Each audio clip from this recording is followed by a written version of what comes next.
Bonjour Bruno Lebras. Bonjour. Vous êtes professeur d'histoire et géographie dans quel collège? Collège Les Alinges à Saint-Quentin-Fallavier dans l'Isère. Très bien, dans l'Académie de Grenoble, professeur d'histoire et géographie dans un établissement qui utilise l'ENT OZ. Oui, on utilisait déjà la solution précédente et là on est préfigurateur sur le nouvel ENT OZ, oui. Alors, un professeur qui utilise un ENT, bon ça c'est pas, ça arrive en France, mais qui utilise OZ. OZ c'est un nouvel ENT. Le professeur là, qui l'utilise, que pourrait-il dire en quelques mots des nouveautés que propose OZ? Ce qui nous a amené à rentrer dans l'expérimentation d'être préfigurateur, c'était l'arrivée en même temps des tablettes dans l'établissement. Avec l'ancienne ENT, ce n'était pas compatible du tout, on avait des besoins de clic droit, etc. Et là, on nous a présenté un nouvel ENT qui était compatible avec un écran tactile. Donc c'est le principal élément déclencheur qui nous a encouragés à rentrer dans cette expérimentation. Très bien, vous l'expérimentez donc avec des classes de 6e à la 3e. De toutes les classes du collège. Ah oui, oui, bien sûr. Toutes les classes du collège. Une expérimentation ENT, enfin l'ENT c'est l'ensemble de l'établissement. Ça n'aurait pas de sens de le réserver à quelques élèves. C'est un réseau, donc s'il y a quelques utilisateurs, il y a très peu d'usage. Non, là c'est un usage collectif de tous les services, que ce soit la vie scolaire, l'administration, la gestion et évidemment les enseignants. Alors, vous êtes enseignant, vous préparez vos cours, vous les mettez en place. Qu'est-ce que cela a changé pour vous? J'utilisais déjà l'ENT 10 ans auparavant. Là, ça m'a amené ça m'a donné des outils pour pouvoir inverser la classe, pour pouvoir proposer aux élèves des parcours. Avant, c'était moins guidé. Donc, un parcours que les élèves font en amont du cours en présence.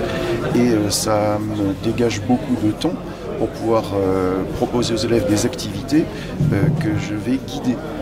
Donc ils prennent connaissance des notions tout seuls, ce qui n'est pas si difficile que ça. Ma présence à ce moment-là n'est pas une vraie plus-value pour les élèves.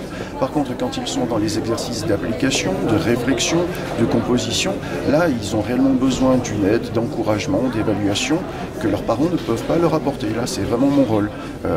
Avant, c'est un peu l'inverse qui se passait.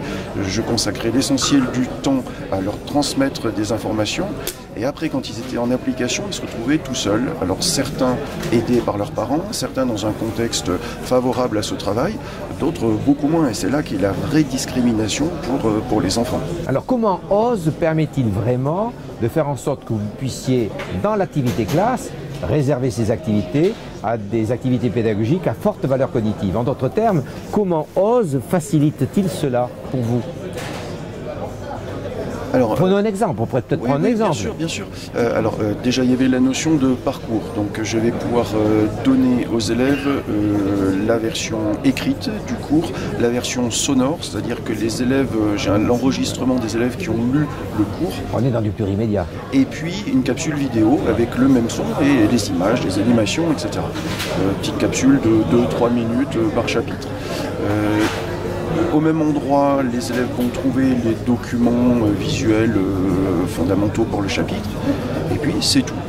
Et en classe, je vais leur proposer tout un tas d'activités, par exemple recomposer la trace écrite sous la forme d'une carte mentale. Ça, si je ne suis pas là, c'est difficile. Ne serait-ce que déjà distinguer les mots-clés. Bien sûr. Voilà, donc ça, ils ont besoin de moi.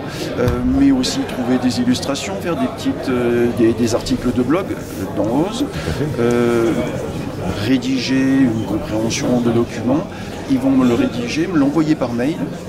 Donc là, j'ai encore besoin de l'ENT. Et cet envoi par mail a pas mal d'intérêt. C'est-à-dire que leur première version est donc numérique. Et ça me permet, moi, de leur faire un retour, par retour de mail, avec des conseils. Et eux, de me faire un retour à leur tour, si je puis dire. C'est-à-dire que je pense d'ailleurs que c'est là qu'on commence à faire progresser les élèves. C'est quand ils améliorent leur production. Le premier jet est ce qu'il est. Mais après, quand on améliore, on progresse. En d'autres termes, on utilise l'erreur comme productrice de meilleur. donc quand je corrige, je ne suis pas dans une logique de constat, mais de conseil pour progresser. Et ça donne, même pour moi en tant qu'enseignant, beaucoup d'intérêt à la correction. Au lieu de me lamenter toujours sur les problèmes, je propose des solutions et je vois si ces solutions ont été comprises ou pas. Ça donne une dynamique très intéressante aux corrections. Mais alors, votre statut a changé dans la classe? Complètement, oui, oui, je suis plus le censeur, celui qui donne des points de façon un peu obscure dans l'esprit des élèves. Là, je suis là pour apporter de l'aide, donner des conseils, encourager, stimuler quand la motivation n'est pas suffisante. Mais je suis derrière eux, je pousse au lieu d'être devant à m'épuiser, à tirer, à critiquer quand on ne m'écoute pas. Enfin, mon image a changé dans l'esprit des élèves parce que je passe beaucoup plus de temps à leur envoyer des messages positifs, alors qu'avant, quand je transmettais des informations, j'avais tendance à m'agacer parce qu'ils ne m'écoutaient pas suffisamment, donc je critiquais beaucoup. Vous individualisez? Oui. Vous accompagnez? Oui. Et alors vous dites l'image que vous donnez à vos élèves a changé, mais est-ce que l'image que vous donnez à vous-même a changé aussi? Oui, ben oui, forcément, c'est quand même assez valorisant d'avoir ce retour aussi des élèves dans leur regard. Oui, ça, oui, je pense que ça a renouvelé, ça me relance pour la fin de ma carrière en fait. Alors est-ce qu'on peut dire que Oz est un facilitateur de la mise en œuvre d'une classe inversée? Oui, tout à fait. Alors déjà pour cet échange sur leur production, mais aussi pour... ça me permet de mettre toutes les ressources au même endroit, les élèves les trouvent, et avec le système de parcours pédagogique, je peux les faire apparaître au moment voulu et pour les élèves voulus. Donc à la limite, sans que les élèves s'en rendent compte, je peux prévoir plusieurs QCM par exemple pour évaluer les connaissances. Je vais affecter celui-ci à un groupe d'élèves, celui-là à un autre groupe d'élèves, et finalement pour eux ils font un QCM, ils ne se rendent pas compte que dans certains il y a plus de difficultés que dans d'autres. Alors le NT au départ a été utilisé essentiellement comme outil, je dirais, de caractère administratif et de vie scolaire. Aujourd'hui il bascule totalement dans une fonctionnalité pédagogique utilisable par les enseignants? Oui. Et je pense que même on passe à une troisième bascule, c'est que là on est encore souvent dans une situation où c'est les enseignants qui produisent, et les élèves consultent, traitent, et on arrive là avec Oz avec des outils de production que les élèves peuvent prendre en main, et donc c'est eux qui produisent dans l'espace de travail. C'est-à-dire que l'ENT n'est pas qu'un espace de travail pour le prof, c'est un espace de travail des élèves. Donc un espace de production? Voilà. Donc un espace de collaboration, Et alors, est-ce qu'on peut envisager, il y a des profs qui écrivent même des livres à ce sujet, que des enseignants fabriquent la leçon? Les élèves fabriquent la leçon. J'ai dit, oui. Est-ce qu'on peut, je reprends, excuse-moi. Est-ce qu'on peut envisager, effectivement, dans ces conditions, des élèves, en coopération, fabriquent eux-mêmes la leçon? C'est tout à fait envisageable. C'est pas le parti que j'ai pris. Oui. Moi, je pars d'une leçon que j'ai fabriquée, que je donne en amont, et j'amène les élèves à travailler sur tout cela.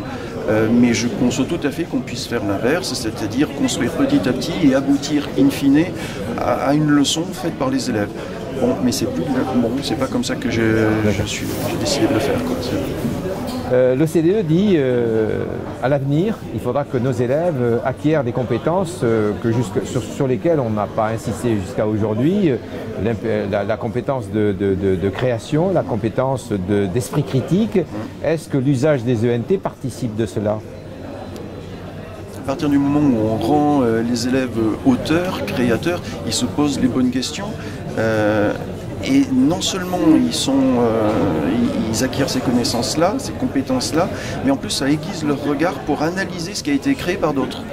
Et étant du côté back-office, du côté coulisses, ça leur donne l'idée de « ah oui, mais alors comment il a fait ?» au lieu d'être simplement un spectateur un peu passif, voire naïf, qui se laisse prendre à toutes les ficelles, quoi. Merci beaucoup. Je vous en prie, merci à vous.